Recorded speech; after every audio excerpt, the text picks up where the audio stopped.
पे जो साइड में बॉक्स है, हटो ना यार, सपोर्ट ही नहीं मिल रहा है गाने को।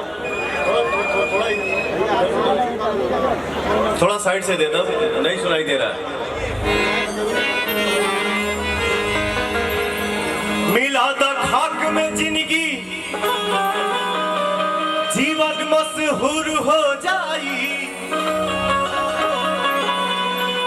मिलादा खाक में जिंदगी जीवन मशहूर हो जाई,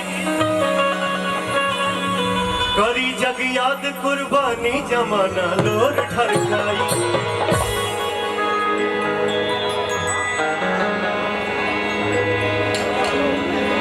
देशभक्ति एक तो होली बा, देशवा किसान हो। हमारे चाचा विनय बिहारी जी इस गाने को लिखे हैं, जिनका कोई जवाब ही नहीं है, जितना बोलूंगा उनके बारे में कम है। देशवा किसान हो, संयम और जवान हो, भले बड़ दूर हमसे औवे मोर परान हो, भेजे हैं भेजे हैं लिफाफा में अभी पलमा फौजी सीमा पवाड़े कश्मीर हो, भेजे हैं लिफाफा में अभी पलमा फौजी सीमा पवाड़े कश्मीर हो।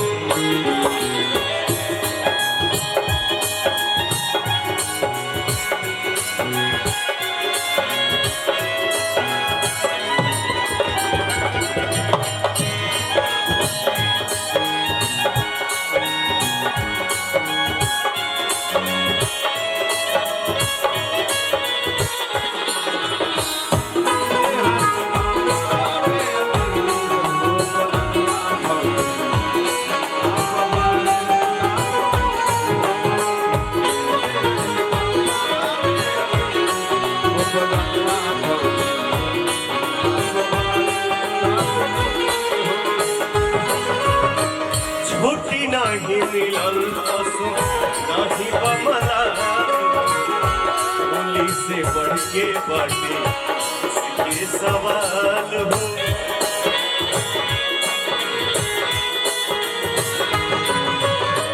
छुट्टी नहीं मिलल असो नहीं बमला, पुलिस से बढ़ के बाटे इसके सवाल हो। हमके नाच हो जानता समाज हो, बालक बच्चा बतारे देशवा के ताज हो, भेजे है लिफाफा में अबीर पलमुआ फौजी सीमा पवाड़े कश्मीर हो, भेजे है लिफाफा में अबीर पलमुआ फौजी सीमा पवाड़े कश्मीर।